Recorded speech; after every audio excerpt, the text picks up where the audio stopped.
ओम विद्योताम समप्रभां मृगपतिं स्कंदस्थितां भीषणां कन्याभिकरवालखेटविलसत्तस्ताभिरासेवितां हस्तै चक्रगदाशिखेटविशिखां चापं गुणं तर्जनीं बिभ्राणमनलात्मिकां शशिधरां दुर्गां त्रिनेत्रां भजे। नमस्कार, स्वागत है आपका आचार्य वाणी में। मैं आचार्य डॉक्टर विक्रमादित्य आपके साथ हूँ। आज की राशि के दृष्टिकोण से कैसा ग्रहों का योगायोग आपके लिए बन रहा है इस सितंबर के महीने में, वो आपको जान लेना चाहिए। धनु राशि वालों, आपकी राशि के दृष्टिकोण से सितंबर का आरंभ काल बहुत विशेष आपके लिए रहेगा। ये समय आपके लिए इस प्रकार से नई अपॉर्चुनिटीज़ को लेकर आता दिखाई दे रहा है। यदि हम कैलकुलेशन पॉइंट ऑफ व्यू से देखें, परसेंटेज के हिसाब से देखें, तो हमें दिखाई देता है कि अच्छे से करीब 80% समय आपके लिए सितंबर का आरंभ काल बहुत वारे न्यारे करने वाला है। चीज़ों को अच्छे से आपके समक्ष उपस्थित करने वाला है, चीज़ों को बहुत बढ़िया तरह से उपस्थित करने वाला है। इसके साथ साथ समझें कि सितंबर का महीना अपने आप में ही बहुत विशेष है। ऐसे ऐसे योग लेकर उपस्थित हो रहा है, ऐसे ऐसे पर्व लेकर उपस्थित हो रहा है कि ये समस्त जीवन में कष्ट कब होते हैं, जीवन में दुख तब आता है कि जब हमारा पुराना अकाउंट हमें परेशान कर रहा हो। हमारे पूर्वार्ध में किए हुए जो कर्म हैं वो कहीं ना कहीं हमारे सामने आते हैं, वो जो दुष्कर्म होते हैं वो हमें कष्ट दे देते हैं। और लेकिन ये सितंबर का महीना ऐसे योग लेकर आ रहा है कि एक छोटे से कर्म से आप अपने बड़े बड़े दुष्कर्मों से उसका प्रभाव शून्य कर सकते हैं। जी हाँ, अनंत चतुर्दशी आने वाली है, ग्रहण आने वाला है। और आपकी राशि के दृष्टिकोण से चलिए ग्रहण की बात हो रही है तो ये बता दें कि लोग आपको भ्रमित करने का प्रयास कर रहे होंगे। कोई कह रहा होगा कैसा है कैसा है। हम शास्त्र दृष्टिकोण से दिखा रहे हैं कि ग्रहण आपके लिए नया रास्ते खुलते दिखाई देगा, नए सफर पे ले जाएगा, नया कुछ ना कुछ आपके समक्ष उपस्थित करेगा। वो अच्छा भी आप कर सकते हैं दुष्प्रभाव को दूर करने के लिए। कई बार क्या होता है, गोचर के दृष्टिकोण से ग्रह बहुत अच्छे चल रहे होते हैं आपके लिए, लेकिन कहीं ना फिर भी जीवन में कष्ट आ रहा होता है। कई बार लोग लिख के लगा देते हैं, महाराज धनु राशि तो बहुत कष्ट वाली है। कई बार ऐसे लोग लिख के लगाते हैं। अब गोचर में तो बहुत बढ़िया बना हुआ, हमने कहा आपको 80% अच्छा है, लेकिन फिर भी लोग रो रहे हैं। कारण हो सकता है दशाएं खराब हों आपकी, कहीं ना कहीं ऐसा ग्रह योग पड़ा हो। तो उनको समझने के लिए तो जन्मपत्री को अच्छे से विश्लेषण करा के देख लीजिए।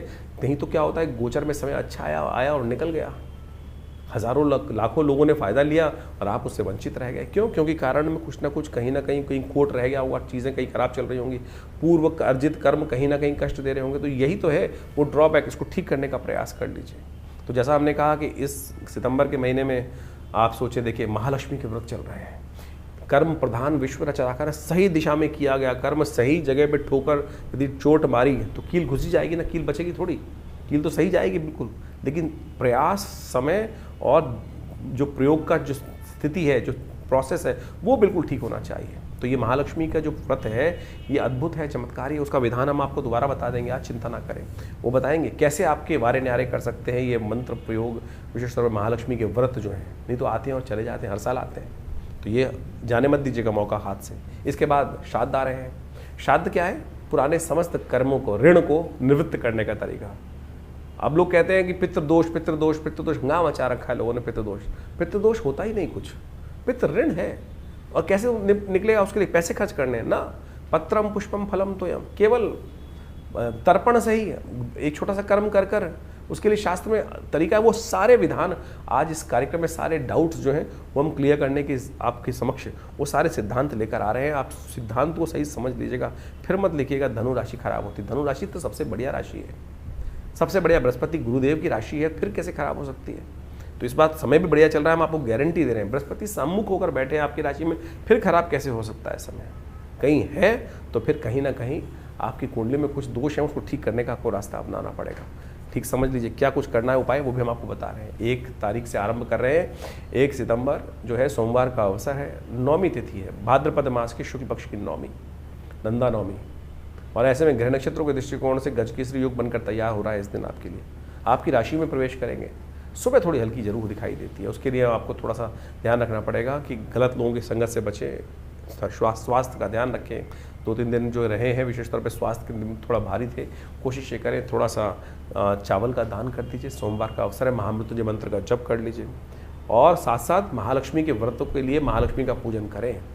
किस प्रकार से करना है वो भी जान लीजिए। महालक्ष्मी के व्रत चल रहे हैं, महालक्ष्मी के जो व्रत चल रहे हैं विशेष तौर पर आपके लिए बहुत शुभ है। इन दिनों गजकेसरी योग आपकी राशि में बना हुआ है, ये कहीं ना कहीं आपके लिए बड़ा अच्छा है। इसका पूर्ण लाभ लेने का आपको प्रयास करना चाहिए, सोच समझकर कार्य करने का प्रयास करना चाहिए। चीज़ें आपके लिए बड़ी अच्छी तरह जा सकती हैं।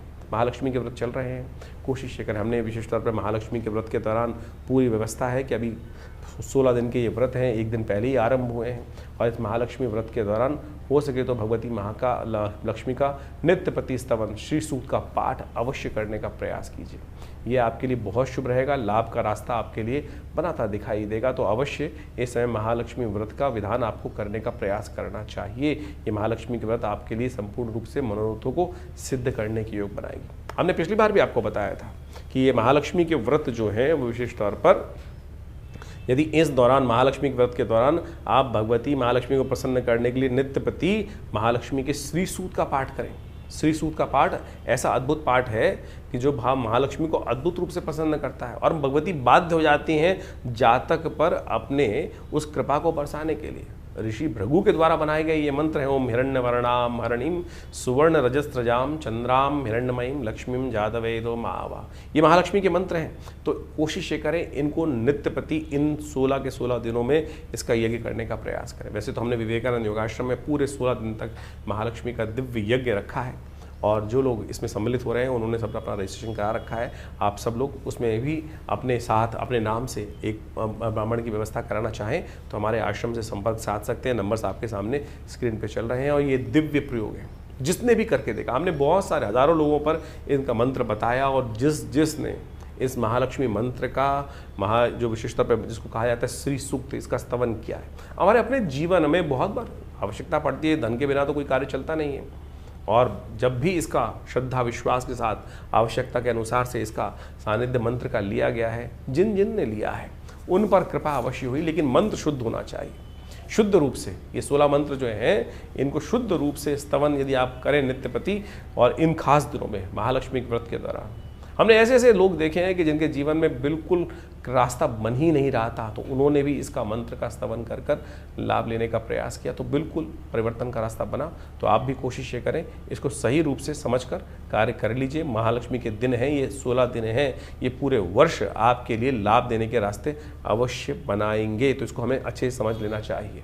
तो देखिए धनु राशि वालों, आपने सुंदर विधान समझा, इसको श्रद्धा के साथ पूर्ण करने का प्रयास कीजिए। ओम हिरण्यवर्णाम हरणीम सुवर्ण रजस्त्रजाम चंद्राम हिरण्यमयीम लक्ष्मीम जातवेदो माव ताम माव जातवेदो। ये पूरे विधान के मंत्र हैं। बिल्कुल हमारे इस चैनल पर हमने अलग से वीडियो बना दिया है। उन मंत्र को नित्य प्रति कुछ नहीं तो चलने दीजिए अपने घर में, देखिए चलेगा। हमारे बहुत सारे फेसबुक पे चले जाइए, हमने महालक्ष्मी के वो मंत्र भी पूरी तरह से यज्ञ करते हुए उपस्थित कर दिए हैं। उनका वातावरण बनाने का प्रयास कीजिए, चमत्कारिक लाभ प्राप्त करने के योग बनेंगे। 2 तारीख का दिन मंगलवार का दिन, दशमी तिथि विद्यमान है और गजकेसरी योग आपकी राशि में बनकर तैयार है। चंद्रमा आपकी राशि में बृहस्पति के सम्मुख होकर बैठ गए हैं। इससे बढ़िया कुछ और हो नहीं सकता। तो ये समय बिल्कुल अनुकूल है आपके लिए, बढ़िया है। रवि योग बना हुआ है। बस थोड़ी समस्या क्या है कि मंगल थोड़ी सी अभी शक्ति में कम है, 1-2 दिन में वो भी प्राप्त कर लेंगे। तो आज क्या कीजिए, मंगल को ताकत दीजिए, सुंदरकांड का पाठ कीजिए, हनुमान जी को चोला चढ़ाइए, सिंदूर अर्पित कीजिए, सब कल्याण के योग बना देंगे हनुमान जी महाराज की कृपा से। 3 तारीख बुधवार का अवसर, एकादशी तिथि है, पद्म एकादशी का योग बन रहा है और यही योग विजय एकादशी में परिवर्तित हो जाता है कई बार, जब श्रवण नक्षत्र साथ में आ जाए। खैर इस बार श्रवण नक्षत्र नहीं पड़ रहा है, लेकिन दूसरा योग पड़ रहा है कि चित्रा नक्षत्र में मंगल प्रवेश कर रहे हैं, साथ साथ अश्लेषा नक्षत्र में शुक्र प्रवेश कर रहे हैं। अपने ही नक्षत्र में प्रवेश कर रहे हैं मंगल और बुध के नक्षत्र में प्रवेश कर रहे हैं शुक्र। ये दोनों के दोनों प्राप्त कराने के योग बना रहे हैं मंगल को ताकत। तो ऐसे में ये ताकत बढ़ेगी तो आपकी राशि के दृष्टिकोण से आप जो है आगे शौर्य से लाभ लेने के योग बना सकते हैं। तो ऐसे में कोशिश ये करें अपनी राशि के दृष्टिकोण से लाभ लेने के लिए। आपको बस थोड़ा, जब भी आजकल बारिश हो रही होगी आपके इलाके में, जब भी थोड़ी सी बारिश हो तो कोशिश ये करें वहाँ जाके थोड़ा सा पानी, उस बारिश का पानी एकत्र करके रख लें। और जब भी किसी शुभ कार्य के लिए जा रहे हैं तो उस पानी को एकत्र करके कभी कभी उसको पानी को अपने ऊपर छिड़क लिया कीजिए। ये आपके लिए बहुत सुंदर योग बन रहा है और ये विशेष तौर पर आपके लिए कल्याणकारी रास्ता भी उत्पन्न करने के रास्ते देगा। तो इसको उपाय करते हुए करिए और साथ साथ इस दिन भगवान विष्णु का भी सुंदर उपासना पूजन कर लीजिए, वो आपके लिए कल्याणकारी रहेगा। व्रत रखना एकादशी का सबसे श्रेष्ठ माना जाता है और आपकी राशि में महालक्ष्मी कृपा, पद्म एकादशी है, महालक्ष्मी कृपा देने के लिए है। तो इस दिन भगवान विष्णु के साथ महालक्ष्मी का पूजन जो आप करें तो बहुत श्रेष्ठ रहेगा आपके लिए। 4 तारीख बृहस्पतिवार का अवसर, द्वादशी तिथि विद्यमान है और ग्रह परिवर्तन की तरफ जा रहे हैं और ये परिवर्तन जो हुआ है ये विशेष तौर पर आपके लिए कोई नया रास्ता दे सकता है और वो रास्ता विनम्रता से निकलेगा। ध्यान रखिएगा, विनम्रता। आपकी शनि की ढैया चल रही है इस वक्त, विशेष तौर पर शनि की ढैया जो है वो विनम्रता त्याग वा रही है और वो विनम्रता त्याग रही है, वो कहीं ना कहीं बड़े लोगों से आपका क्लैश उत्पन्न कर रही है, जिद आपके ऊपर सवार हो गई बहुत बड़ी कि मैं ही सब कुछ ठीक कर रहा हूँ। ऐसे में बड़े बुजुर्ग गुरुजन का, माता पिता का ध्यान रखिएगा, विनम्रता से उनका आशीर्वाद लीजिए और देखिए फिर कृपा कैसे होती है। इस दिन वामन जयंती है, ब्राह्मणों को, गुरुजन को वस्त्र इत्यादि का सामान करके, ध्यान करके उनका आशीर्वाद दीजिए। खीर उनको खिलाइए, खीर का भोग लगाइए और हो सके तो ये सब उपाय करवाएं तो बहुत अच्छा योग बनेगा आपके लिए। 5 तारीख शुक्रवार का अवसर, त्रयोदशी तिथि विद्यमान है, शुक्र प्रदोष लेकर आई है ये त्रयोदशी इस बार, और समस्तारिक सुखों को देने वाली त्रयोदशी मानी जाती है। ऐसे में ग्रह नक्षत्रों का जो प्रभाव आपकी राशि के दृष्टिकोण से चल रहा है वो आपको समझना चाहिए। नए संपर्क साधने के योग बहुत बढ़िया है, सरलता से बनेंगे, लेकिन ये सरलता से बनेंगे जो इन दिनों आपकी राशि में मंगल शनि का क्लैश चल रहा है वो केवल मैं ज़्यादा हो रही है और वो कहीं ना कहीं आपके लिए बने बनाई काम को ख़राब कर देता है। कोशिश ये करें इस समय बाहर निकलें, लोगों से मिले, अच्छे से रास्ता बनाएं और वो आपके लिए कहीं ना कहीं उपयोग सकता है। प्रभाव आपका बहुत सुंदर बन सकता है, लेकिन साथ साथ एक प्रभाव ऐसा भी बन रहा है जो कह रहा है बाप बड़ा ना भैया, सबसे बड़ा रुपया। इस समय लोगों के मनोमस्तिष्क में आपके प्रति ये भाव उत्पन्न हो सकता है कि भाई बड़ा तेज आदमी है और ये अपने लाभ के लिए कुछ भी कभी भी धोखा दे सकता है और इस पर कंट्रोल हम नहीं कर पाएंगे। ऐसा भाव लोगों के मनोमस्तिष्क में आपके बारे में थोड़ा सा आपके इंटरनल पर्सोना के कारण से, ग्रहों के कारण से बनता दिखाई दे रहा है। कोशिश ये कि उसको ठीक करने का प्रयास करें। डायलॉग ही वो माध्यम है जिसके द्वारा वो ठीक हो सकता है, तो उसको ठीक करने का प्रयास कीजिए, नहीं तो ये स्थिति कहीं ना कहीं बनी बनाई जो खिचड़ी है उसको खराब कर देगी। ध्यान रखते हुए कार्य करना आपके लिए अच्छा है। शुक्र प्रदोष है, गाय के दूध से भगवान शंकर का अभिषेक करने का प्रयास कीजिए, वो आपके लिए बड़ा अच्छा रहेगा। 6 तारीख का दिन शुभ शनिवार का दिन है, चतुर्दशी तिथि है। चतुर्दशी अनंत चतुर्दशी का योग लेकर आई है और ग्रह नक्षत्रों के दृष्टिकोण से ग्रहों का योग आपके राहु के साथ जो विराजमान हो गए हैं, जो आपके खासतौर पे चंद्रमा महाराज, ये आपके लिए बहुत सुंदर योग बना रहे हैं। परिश्रम से जो आप परिश्रम करेंगे वो कहीं ना कहीं आपके लिए बहुत सुंदर योग बनाता दिखाई दे रहा है। राहु और चंद्रमा की युति वैसे तो अच्छी नहीं होती, लेकिन जहाँ आपकी राशि के दृष्टिकोण से हो रही है वो बहुत अच्छी आपके लिए है। ग्रहण भी इसी में पड़ेगा, वो भी आपके लिए अच्छा ही रहेगा, लेकिन अनंत चतुर्दशी का लाभ आपको लेने की ज़रूरत है। इस दिन विशेष तौर पर जितने बुजुर्ग लोग मिले उनकी सेवा करने का प्रयास करें। अपने शनि को ठीक करने के लिए सबसे श्रेष्ठ है कि माता पिता, गुरुजन, बड़े लोग, उन सबको समर्पित भाव से सेवा करें, उनकी पूजन करें, उनका आशीर्वाद अवश्य लेने का प्रयास करें और जितना आशीर्वाद लोगे उतना सुख पदार्पण करने का योग आपका खासतौर पे ढैया चल रही है शनि महाराज की ओर। अनंत चतुर्दशी के दिन ये काम यदि आप कर लेंगे तो देखिएगा वारे न्यारे हैं। चरण रज धोकर थोड़ा सा अपने ऊपर डालने का प्रयास कीजिए, आशीर्वाद मिलने का प्रयास कीजिए, शनि के मंत्र का जप कीजिए, आपके लिए अच्छा रहेगा। ये उपाय अवश्य कीजिएगा। ध्यान रखें इस दिन पंचक भी आरंभ हो रहे हैं, तो आने वाले 5 दिनों में खासतौर पर जो पंचक में निषेध कार्य हैं वो नहीं करने चाहिए, ध्यान रखना चाहिए आपको। 7 तारीख रविवार का अवसर है और ये ग्रह नक्षत्रों का जो खेल आपके लिए बनकर तैयार हो रहा है वो आपको खास तौर पर कुछ नया उत्पन्न करता दिखाई दे रहा है। ये ग्रहण आपके लिए शुभ है, इस बात का ध्यान रखें आप। ग्रहण आपके लिए शुभ है, खराब नहीं है। ये नए अवसर प्रदान करेगा, चाहे वो यात्रा हो, चाहे वो नया कुछ आरंभ करने की योग बनाएगा। आने वाले 2-3 महीने आपके लिए खूब खास अच्छे योग बनते दिखाई दे रहे हैं। इसके कारण से ग्रहण का प्रभाव बहुत विशेष है, उसको भी आपको समझ लेना चाहिए। भाद्रपद पूर्णिमा के दिन चंद्र ग्रहण लग रहा है और ये ग्रहण बहुत विशेष है। इस ग्रहण को आपको अच्छे से समझ लेना चाहिए, ग्रहण किस कारण से कहाँ पड़ रहा है और किसका प्रभाव किस प्रकार से होगा। ये ग्रहण जो है 3.5 घंटे का ग्रहण है और पूरे भारत में सब जगह दृश्य रहने वाला है। इसका प्रभाव भी बड़ा विचित्र प्रकार से जीवन पर पड़ने के योग बनने वाले हैं। चंद्रमा जिस प्रकार से शनि की राशि में स्थित होकर ये ग्रहण का योग बना रहे हैं, ये पूरी तरह से मन का और जो प्रभाव है वो विशेष तौर पर हर राशि के अनुसार से इसका प्रभाव होगा और उसके अनुसार से देखिए चंद्र ग्रहण, सूर्य ग्रहण जो है वो भारतीय संस्कृति में ये पर्व काल बताए गए हैं। बहुत सारे लोगों ने इसको भ्रांति बना लिया और पता नहीं बहुत सारे ऐसे ऐसे नियम बना दिए गए हैं जिनका शास्त्र में कहीं कोई औचित्य नहीं है। जैसे जैसे काल पद्धति आती गई लोगों ने इसको अपने अनुसार से बहुत अनेक प्रकार से अपनी भावनाएं पता नहीं कहाँ करती गई। और एक बात समझें कि ग्रहण कोई अशुभ काल नहीं है। ग्रहण एक पर्व काल के रूप में ज्योतिष विज्ञान के अनुसार जब पंचांगकर्ता लिखते हैं तो उसके संपूर्ण ग्रहण को पर्व काल कहा जाता है और ये केवल विशुद्ध आध्यात्मिक है।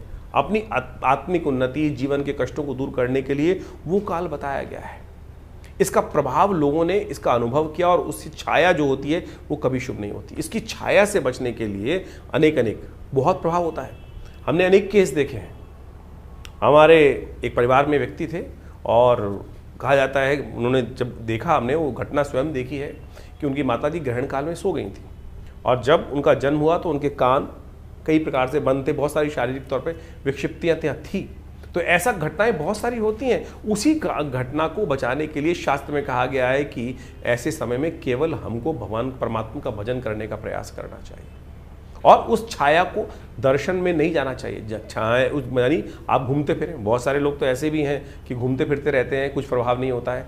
शास्त्र में प्राचीन काल में ऋषियों ने इस पर शोध किया कि जो ग्रहण की किरणें होती हैं, ग्रहण का समय होता है, उसकी छाया किसी प्रकार भी शुभ नहीं मानी जाती थी, इसीलिए उससे बचने के लिए। अब आप समझे, सूर्य ग्रहण पड़ रहा हो, लोग देखने का प्रयास करते थे, खगोलीय घटना तो है, जो बाहर के वैज्ञानिक हैं वो ये केवल कहते खगोलीय घटना, अरे खगोलीय घटना तो है, उसका प्रभाव पड़ रहा है, अगर देखोगे तो आंखें अंधी हो जाएंगी। आप उसकी जो ग्रिडल होती है उसको देखने के लिए, उस अंगूठी को निकलते हुए देखने के लिए लोग कितने लालायित होते हैं। देख लीजिए खुली आंखों से, क्यों प्रभाव नहीं है? ग्रहण का प्रभाव है, खुली आंखों से देखोगे खगोलीय घटना को तो आंखों में प्रभाव पड़ेगा। जब उसका प्रत्यक्ष प्रभाव है तो सूक्ष्म प्रभाव भी होगा। और ज्योतिष ने, हमारे आचार्यों और ऋषि मुनियों ने उसके प्रत्यक्ष के साथ साथ सूक्ष्म प्रभाव को भी समझने का प्रयास किया। तो इस प्रकार से बहुत सारे आप बच्चे देखते होंगे, कई बार क्या होता है कि ग्रहण काल में जो बच्चे जन्म लेते हैं, उसके आसपास जन्म लेते हैं और उनकी माता जी की छाया ग्रहण की पड़ गई होती है, तो कई प्रकार के पैचेस स्किन पर भी आने के योग बन जाते हैं। ज्योतिष ने इस प्रकार को भी अध्ययन किया कि जो पैचेस हैं, अंग भंग हैं, वो सब उसके कारण से हो जाते हैं, तो उससे बचने का प्रयास करना चाहिए। इसलिए कहा जाता है कि ग्रहण काल में बाहर ना निकलें।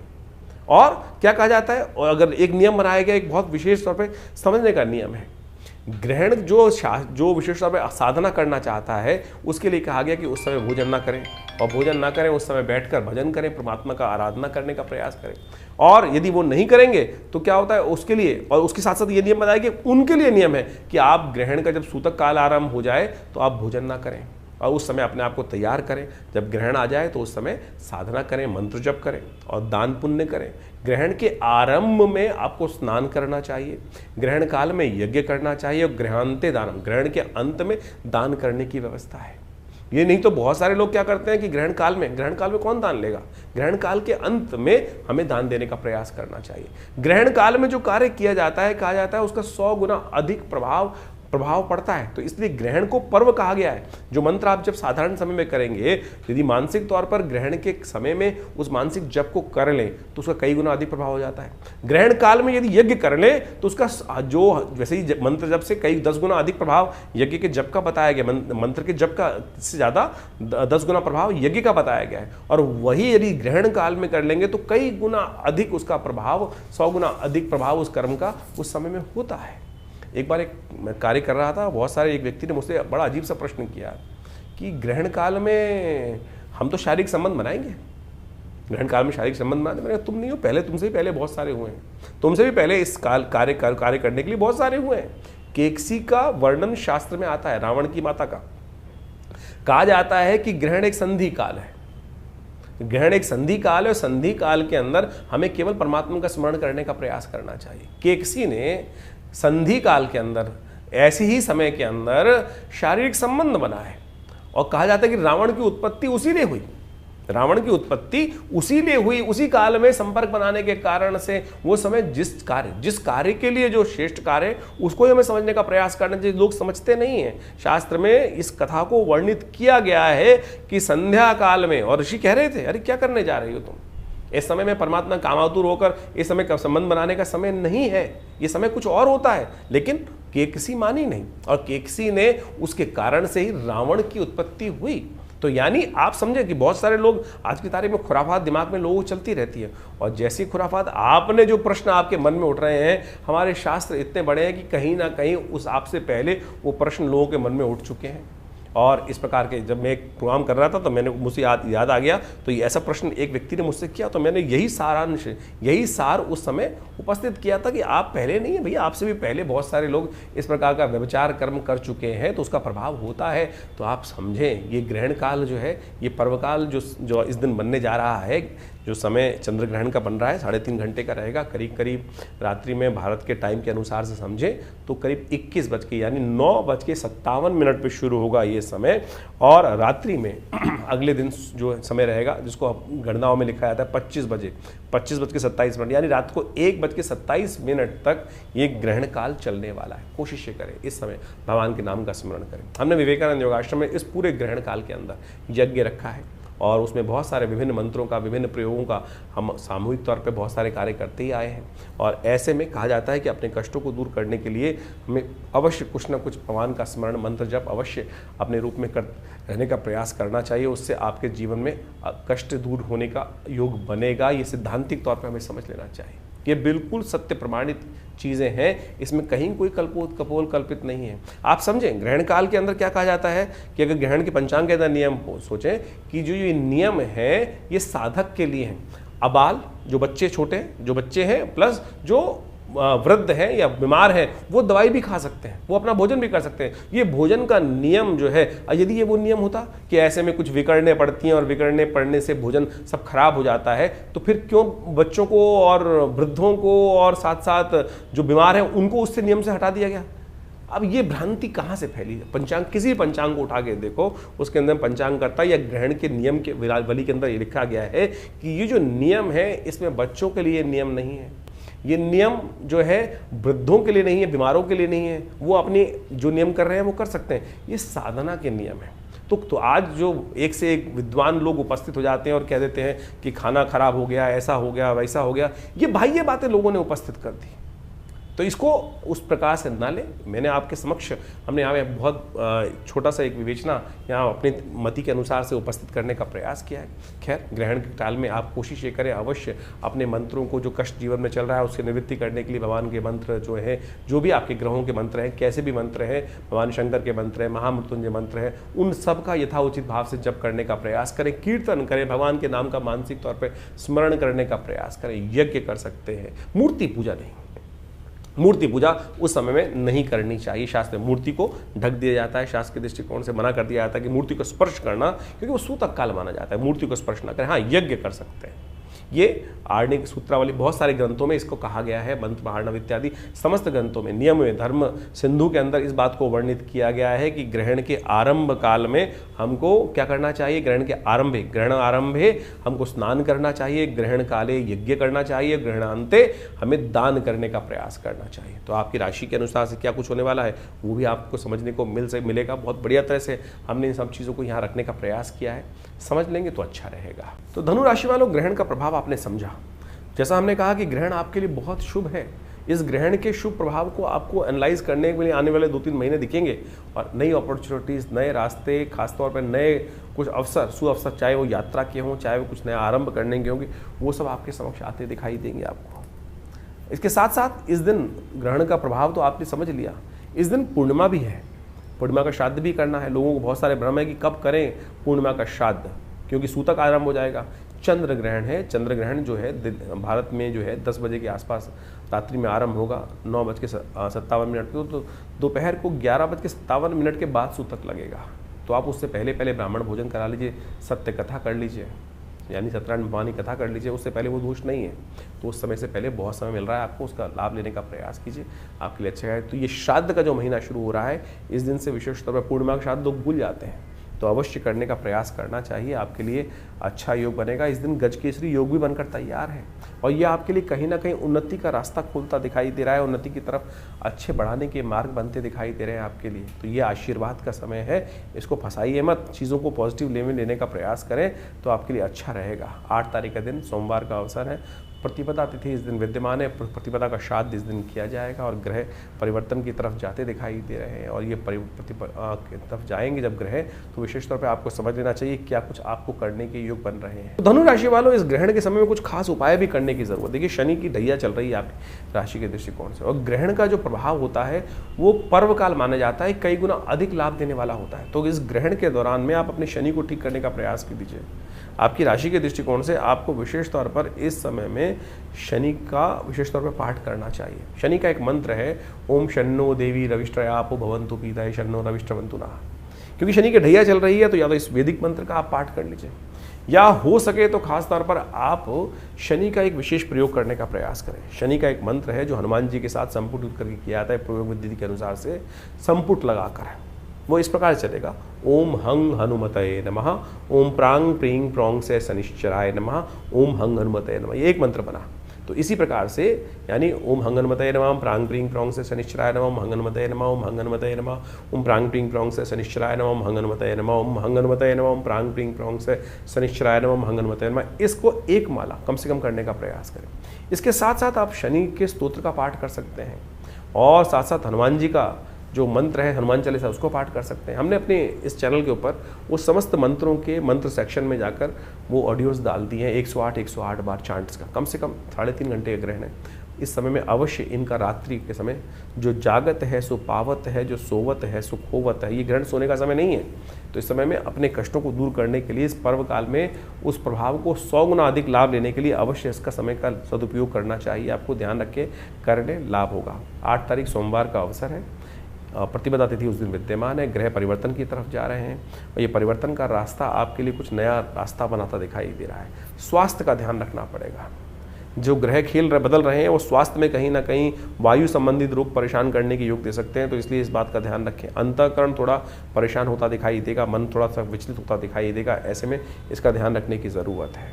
तो ऐसे में कोशिश ये करें आप दूध का दान करें। हो सके तो दूध से भगवान शंकर का अभिषेक करने का प्रयास करें महामृत्युंजय मंत्र जप करते हुए। प्रतिपदा का श्राद्ध इस दिन रहेगा। तो जिनका दिवंगत आत्माओं का जो शरीर प्रतिपदा के दिन पूरा हुआ तो उनके निमित्त ब्राह्मण भोजन अवश्य आप कराएं, गऊ को ग्रास दें और आप सब समस्त चीज़ों को करेंगे तो आपके लिए अच्छा रहेगा। कई बार बहुत सारी स्थिति होती है ब्राह्मण नहीं मिल रहे हैं खिलाने के लिए, तो भाई गऊ ग्रास निकाल दीजिए, भिक्षुक को दे दीजिए। श्वान के लिए अवश्य रोटी निकालनी चाहिए इस दिन।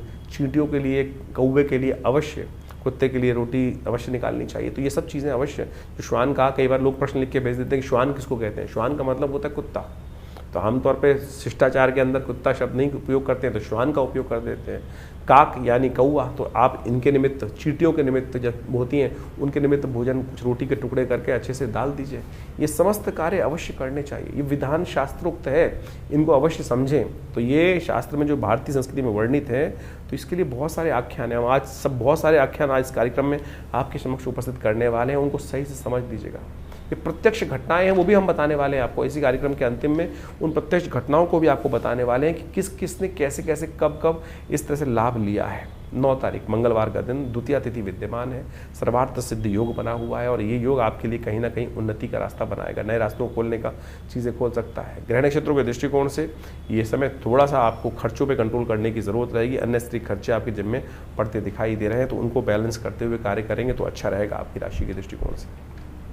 मंगलवार का दिन है, हनुमान जी का पाठ करें, हनुमान जी का स्तवन करें, आपके लिए अच्छा रहेगा। 10 तारीख बुधवार का दिन, तृतीया तिथि विद्यमान है इस दिन और ग्रह नक्षत्रों के दृष्टिकोण से परिवर्तन का योग बनता दिखाई दे रहा है। विजय का योग बन सकता है। चीज़ों में सफलता आने के रास्ते आपके लिए खुलते दिखाई देंगे। इस दिन पंचक समाप्त हो जाएगा, भद्रा रहेगी करीब करीब दोपहर तक। तो नए कार्यों में हाथ ना डालें, इस बात का ध्यान रखें। तो राशि के अनुसार से तो आपने अपने दिन पर दिन किस प्रकार के ग्रह योग बन रहे हैं वो आपने बहुत सुंदर तरीके से समझे।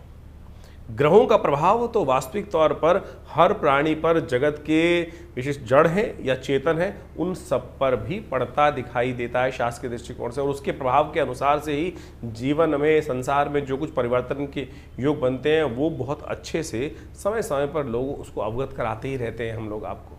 लेकिन आपके जीवन में ग्रहों का प्रभाव किस प्रकार से है और उस आने वाले प्रभाव को समझकर जीवन में परिवर्तन का रास्ता हम सब प्राप्त कर लें, शुभ प्राप्त करने के योग बना लें, वो ज्योतिष का वास्तविक उद्देश्य है और उसको हमें अच्छे समझना चाहिए।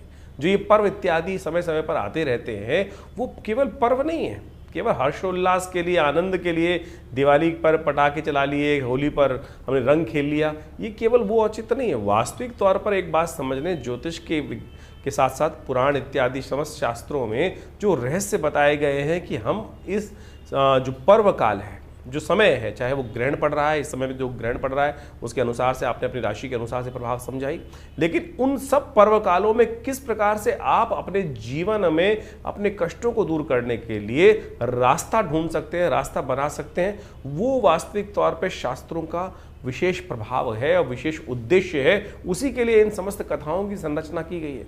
ये केवल इतिहास नहीं है। बहुत सारे लोग केवल इतिहास में केवल आनंद से समय काटने के लिए इन कथाओं का श्रवण कर लेते हैं। नहीं साहब, ये वास्तविक तौर पर हमारे जीवन में उन सिद्धांतों से समझकर अपने जीवन के कष्टों को दूर करने के लिए, समस्याओं को दूर करने के लिए, उस परम लक्ष्य को प्राप्त करने के लिए कि आगे बढ़ सके, जीवन को शुभ कर सके, सबकी सेवा कर सकें, उस भाव को समझने के लिए हमको ये कथाओं के कथानक जो है शास्त्रों में वर्णित किए गए हैं। अभी आपने जिस प्रकार से अपने जो प्रकार से आप समझें ये ग्रहण इत्यादि हो रहे हैं, इसका प्रभाव आपने समझाई। इसके साथ साथ जो अभी विशेष तौर पर एक बात और समझें कि श्राद्ध आरंभ हो रहे हैं। श्राद्ध का विशेष पर्व हमें समझ लेना चाहिए। ये श्राद्ध का जो काल है, ये विशेष तौर पर हमारे दायित्व का समर्पण है, ऋण का समर्पण है, ऋण से निवृत्ति का मार्ग है। जो हमारा कर्तव्य अपने पितरों के प्रति है, उससे निवृत्ति का मार्ग बताता है।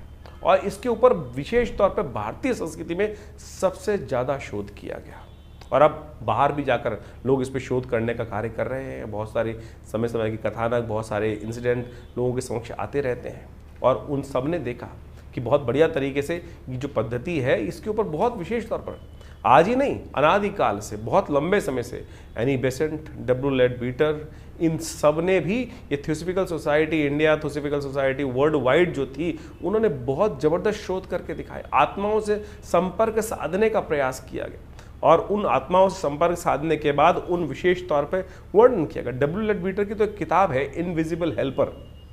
यदि आप उस किताब को पढ़ने का प्रयास करेंगे, समझने का प्रयास करेंगे, उसमें जो इंसिडेंट बताए गए हैं उन्होंने, उनको सही से समझोगे तो सही रूप से समझना कि जीवन में बहुत सारे कष्टों को दूर करने का योग बना सकते हैं। एक व्यक्ति हमारे आश्रम में आए, बहुत वर्ष पुरानी बात है, और यहीं फरीदाबाद से संबंध रखते थे, और वो हमारे आश्रम पर आकर उन्होंने अपने जीवन में घटी हुई प्रत्यक्ष घटना को वहाँ बताया। बहुत अद्भुत घटना है, समझनी चाहिए कि किस प्रकार से उस घटना क्रम से कैसे उनके जीवन में परिवर्तन आया। काल घटना है, खंड है, और निकल जाता है। एक बार एक घर में कहा जाता है, वो व्यक्ति जब आया उसने बताया कि उनके बड़े भाई की मृत्यु हो गई थी, और बड़े भाई की जब मृत्यु हो गई, उस बड़े भाई की एक लड़की भी थी जिसकी शादी नहीं हुई थी। छोटा भाई दायित्व आया बड़े भाई की करने के लिए, कुछ परेशान सा रहता था, कैसे इतना बढ़िया समृद्ध परिवार था नहीं। ये घटना आज से बहुत लंबी पुरानी नहीं, कुछ ही वर्ष पुरानी घटना है, और हमारे आश्रम में हमारे पिताजी उन दिनों विद्यमान थे। उनके समक्ष आकर उसने जब ये बात रखी, आज बाई चांस वो बात हमको याद आ गई। हमको समझना चाहिए किस प्रकार से दिवंगत आत्माएं आपके जीवन में आकर आपके कष्टों को दूर करने का योग बना सकती हैं। वो व्यक्ति आश्रम पे आया और उसने बताया कि इस कारण से घटना घटी, बड़े भाई चले गए, घर में एक बड़ी लड़की भी थी और साथ में बहुत सारे और भी दायित्व थे जो निर्वाह नहीं हो पाए थे। एक दिन रात में जब वो छोटा भाई सो रहा था तो उसको ऐसी ही कोई खटपट सुनाई थी, और ऐसा लगा कि जैसे बड़ा भाई जिसकी मृत्यु हो गई थी वो कह रहा हो आकर उसके कान में, कह रहे उठ, तेरे घर में चोरी होने वाली है, भैंस को कोई चुरा के ले जाने वाला है। एकदम उसको उठा, खटपट से आवाज़ सुनकर जैसे उठा तो देखा भैंस खुली हुई है, और उसको लगा ऐसे ही कुछ हुआ होगा, भैंस खुली पड़ी होगी या कोई चोर वोर होगा, भाग भूग गया होगा, किसी ने खोली। कैसे खुल गई? रस्सा खुला हुआ था, यानी वो व्यक्ति ने ये बात रखी, उसने दोबारा बांध बूंद दिया। 2-3 दिन बाद फिर एक घटना घटी, उसके आभास हुआ कि रात्रि में उसके भाई जो दिवंगत थे वो आके उसको बोल रहे हैं, चिंता मत कर, तू इतना परेशान रहता है कि जो घर के जो दायित्व है, बिटिया की शादी है, सब हो जाएगी। मैं तेरे को एक रास्ता बता रहा हूँ, इस रास्ते को अपना। वो जो व्यक्ति गाँव में बैठा था, जो छोटा आदमी था, जो छोटा भाई था, वो सट्टे का काम करता था। सट्टे का काम उन दिनों बहुत ज़्यादा चलता ही है, सट्टे में अनाज की खरीद फरीद के, उनमें सट्टे का काम करता था। उसने उस भाई को सपने में आके बताया कि इस चीज़ के दाम आने वाले कुछ दिन तक लगातार बढ़ने वाले हैं, थोड़े से पैसे लेके इसमें लगा दियो, और जो पैसा फ़ायदा हो उसके द्वारा बिटिया की शादी कर दियो। उसने कुछ दिन देखा, और उसके बाद जब वो चीज़ का अनुभव हुआ तो उसने थोड़े से पैसे लेकर उसमें लगाए, और उससे उसको लाभ हुआ। यानी वो दिवंगत आत्मा आपके प्रति किस प्रकार से निष्ठावान है, आपके भी पूर्वज आपके प्रति सुंदर रूप से निष्ठा रखते हैं। बहुत सारे लोगों ने ये भ्रांति फैला दी कि पितृ रुष्ट हो गए। पितृ रुष्ट, अरे पितृ रुष्ट कभी क्यों? आपके माता पिता बड़े बुजुर्ग आपसे रुष्ट नहीं होते। आप अपना कर्तव्य का पालन नहीं करते हैं, कर्तव्य जो निष्ठ नहीं है, जो उनको क्या चाहिए, उनको आपके पितरों को क्या चाहिए? केवल जल ही तो चाहिए, समर्पण चाहिए, श्रद्धा का समर्पण ही तो चाहिए। जो शास्त्र में कहा गया है कि भाई तुमको ब्राह्मण भोजन करा दो, गरीब को अन्न करा दो, गाय को ग्रास डाल दो, यही तो कहा गया है। इसी से पितृ ऋण से निवृत्ति हो जाती है। पितृ दोष नहीं होता, पितृ ऋण है जो आपके ऊपर चलकर परेशान करता है। हम भूलते चले जा रहे हैं उन दिवंगत आत्माओं को जिनके प्रति हमारा कर्तव्य था। पुराने जमाने में कोई भी शादी हो, ब्याह हो, अपने पितरों के निमित्त एक थाली निकालने की व्यवस्था चलती थी और वो पितृ रहते हैं आपके आसपास, कहीं दूर नहीं जाते। हमारे शास्त्रों में 3 पीढ़ी तक हर व्यक्ति को, चाहे छोटा भाई है, चाहे बड़ा भाई है, चाहे बहन है, चाहे स्त्री है, चाहे पुरुष है, हर व्यक्ति को अपने पितरों के निमित्त वो तर्पण करना, वो भोजन कराना, गरीबों को भोजन कराना शास्त्र में वर्णित है। केवल ब्राह्मण को ही नहीं, इस बात को कि बहुत ब्राह्मण यदि जमा सके तो बहुत श्रेष्ठ है। भारतीय संस्कृति में जिस प्रकार से बताया है, नहीं तो किसी भी भिक्षुक को, किसी भी गाय को, बहुत सारे शास्त्र में कथाएं आई हैं कि ब्राह्मण नहीं मिल रहे थे लोगों को तो गऊ को भी खिलाया लोगों ने, और वही कर्तव्य शास्त्र में बिल्कुल ठीक हुआ। तो आप समझें कि भारतीय संस्कृति में जो ये बात बताई गई, जो श्राद्ध आ रहा है, इसका ध्यान रखिएगा। अपने पितरों के निमित्त नित्य प्रति यदि ये 5 कर्म कर सके, एक तो ब्राह्मण भोजन, गऊ को ग्रास निकालना, और उसके अलावा कोशिश करें गायत्री जप या यज्ञ अपने पितरों के निमित्त अवश्य यथाउचित भाव से कम 1 माला स्वयं कर सकते हैं। मानसिक तौर पर माला लेके बैठ जाएं और अवश्य उनके निमित्त कर दें, हाथ में जल लेकर उनको उसका कहते हैं कि ये दिवंगत आत्माओं की आत्म शांति के लिए उनके लिए किया गायत्री का जप कर लीजिए। और साथ साथ तर्पण इत्यादि, तर्पण करना, तर्पण हर रोज आपको करने के प्रयास करना चाहिए। थोड़ा जल लेकर इस पितृ तीर्थ से, अंगूठे से लेकर इस क्षेत्र से, इन पूरे के पूरे जो 16 दिन पड़ेंगे, पितृपक्ष जो आता है, हर रोज अपने जिसमें जो भी दिवंगत आपको याद है, ऋषि तर्पण, पितृ तर्पण, हमें दिवंगत जो करना चाहिए अवश्य शास्त्र में नियम है, उनको करने का पूरा विधान शास्त्र में वर्णित है। किसी अच्छे विद्वान ब्राह्मण के द्वारा करा देंगे तो बहुत अच्छा लगेगा। तो ये सब चीज़ें, अभी तो एक बहुत बड़ी घटना घटी, विश्व के एक बहुत बड़े, अमेरिका के एक बहुत बड़े एक्टर हैं, उनके परिवार में किसी की मृत्यु हुई और वो व्यक्ति, जो लड़का था उनका, वो बार बार उनके सपनों में आ रहा था और सपने आके उसको लगता था कि ये स्थिति इसकी अच्छी नहीं है। बहुत कुछ उसने अपने धर्म के अनुसार से, ईसाईयत के अनुसार से करने का प्रयास किया, लेकिन वो बहुत से डॉक्टरों को दिखाया, एक बहुत बड़ा एक्टर है, और उनके साथ वो घटना घटी। और फिर वो भारत में आते हैं और जब कुछ कई साइकोलॉजिकल, उनको लगा कि साइकोलॉजिकल डिसऑर्डर हो गया, साइकेट्रिस्ट को दिखाया, बहुत सारे, जिस प्रकार से कोई रास्ता नहीं निकल रहा था। लेकिन फिर जब भारत में आए और संपूर्ण रूप से तर्पण इत्यादि का जो कार्य जो भारतीय संस्कृति में बताया गया, विद्वानों के द्वारा कराया गया, फिर उसने अपनी ऑब्जर्वेशन लिखी है कि नहीं, उसके बाद से वो समस्या है। तो हमारे पास तो लगातार इस प्रकार के लोग पूरे विश्व से आते ही हैं, और जो जो पद्धति हमने कराई, जो जो पद्धति शास्त्र में वर्णित है, वो सब हमने कराई। तो आप सत्य माने, वो जो कष्ट जीवन में चल रहा था, लगातार आत्माएं आके परेशान, अगर आपके सपने में कोई दिवंगत आत्मा बार बार आ रही है, आपके पितरों के निमित्त जो आत्मा आ रही है और वो किसी अच्छी अवस्था में नहीं है, तो समझ लीजिए कहीं ना कहीं पितृऋण है और वो अपेक्षा कर रही हैं आपके साथ कि हमको अपना, आपके कर्तव्य जो है वो सही से नहीं कर पा रहे हैं। तो उनके लिए गायत्री जप करा दीजिए, गायत्री 1.25 लाख गायत्री जप कराना। और इन श्राद्ध काल, वैसे तो हर रोज़ हमारे यहाँ तो कहा गया है कि हर लड़के को, लड़की को अपने जो पितृगण हैं उनके निमित्त थोड़ा सा तर्पण अवश्य करना चाहिए। नित्य प्रति देवताओं की पूजा करते वक्त जो संध्या वंदन किया जाता है, उसके साथ पितरों के निमित्त तर्पण करना भी शास्त्र में बहुत ज़रूरी बताया गया है, तो आप अवश्य करें। हमने इस पितृपक्ष में आश्रम पर विशेष व्यवस्था करा रखी है कि जो जो अपने पितरों के निमित्त गायत्री यज्ञ कराना चाहते हैं, या जो विशेष तौर पर उनके निमित्त ब्राह्मण भोजन इत्यादि समस्त कार्य यदि घर पे नहीं कर पा रहे हैं, तो कम से कम अवश्य हमारे आश्रम पर पूर्ण व्यवस्था उनकी रहेगी। अपने पितरों के निमित्त गायत्री जप इत्यादि समस्त जो शास्त्र वर्णन तरीके हैं दिवंगत आत्माओं की आत्म शांति के लिए अवश्य कराने का प्रयास करें, और देखेंगे उससे मन शांति प्राप्त होती है। मन के बहुत सारे भार जो हैं, बार बार इस प्रकार की समस्याओं को ठीक करने के लिए खुद कर सके तो बहुत बढ़िया है, खुद कर सके तो बहुत बढ़िया। अपने पितरों के निमित्त एक घटना घटी, हमारे आश्रम पर आने वाला एक जातक था, और वो खूब अच्छा पिताजी के शिष्य रहे और खूब अच्छा, बहुत बढ़िया पैसा वैसा खानदान में छोड़ के गए। और आप सत्य माने कि उनका एक दिन समय आया, शरीर पूरा हो गया, जब उनकी वार्षिक श्राद्ध कर रहे थे उनके घर वाले, तो बाई चांस वो जो कपड़े थे कुछ हल्के, जिस प्रकार के वो पहनते थे, वो किसी हल्के कपड़े लेके आए। आप समझे, उस दिवंगत आत्मा ने उस व्यक्ति को आकर बताया कि क्या मैं इतना छोड़ गया, इससे संतुष्टि नहीं हुई, क्या तुम मेरे पहनने लायक कपड़े भी उस प्रकार से नहीं कर सकते। यानी दिवंगत आत्माएं आती हैं और आपसे अपेक्षा रखती हैं इतना ही कर्म करने की आपको आवश्यकता है।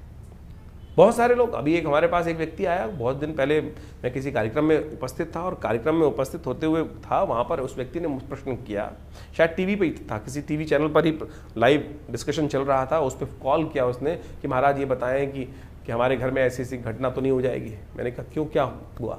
बोले कि कोई बीमार है, अगर वो मर जाएंगे तो हम बर्बाद हो जाएंगे। मैंने कहा ऐसी क्या बात है, क्यों बर्बाद हो जाओगे? बोले हमारे गांव में परंपरा है कि हमारे यहाँ कोई किसी की मृत्यु होने पर पूरे गांव के जो 3-4 हज़ार आदमी उनको भोजन कराने की व्यवस्था करनी पड़ती है और उसी से पितरों की निवृत्ति होती है। ये शास्त्र में कहीं वर्णित नहीं है भाई, शास्त्र में कहीं नहीं कहा गया इस प्रकार की बातें कि आप उधार लो, पैसे नहीं है और उससे लेकर लोगों को भोजन कराओ। यदि पितृ कार्य करने के लिए आप कोई पैसा उधार लेकर अपने पितरों का तर्पण इत्यादि कार्य कर रहे हैं तो पितृ उससे संतुष्ट नहीं होंगे। शास्त्र में वर्णित नहीं है। आपकी जितनी, अगर आप घास भी गाय को खिला देंगे ना तो वो भी वास्तविक तौर पर आपके पितरों के दायित्व से निवृत्ति के लिए, उनकी संतुष्टि के लिए बहुत है। आप भाव भी कर देंगे, तर्पण भी कर देंगे, जल से ही तर्पण हो सकता है। और इसका शास्त्र में कोई बहुत पैसा नहीं चाहिए किसी को। ये बात ध्यान रखें कि पैसों से पितृनिवृत्ति नहीं, आपके घर में कोई दिक्कत है बहुत ज़्यादा, इस बात को हमको अच्छे से समझ लेना चाहिए। तो ये सारी बातें हमने आपके समक्ष इसलिए रखी क्योंकि श्राद्ध पक्ष अभी आरंभ हो रहा है, हमने इस कार्यक्रम में आपको बताया। तो अवश्य इन सब चीज़ों को समझकर इनको करने का प्रयास करें। इससे आपके जीवन के बहुत सारे कष्ट दूर होने के योग अद्भुत रूप से बनेंगे। और हमारा ये संस्थान लगातार इनसे संबंध में बहुत सारे कार्य करता ही रहता है। समय समय में बहुत सारे यज्ञ इत्यादि बहुत सारे कार्यक्रम चलते ही रहते हैं।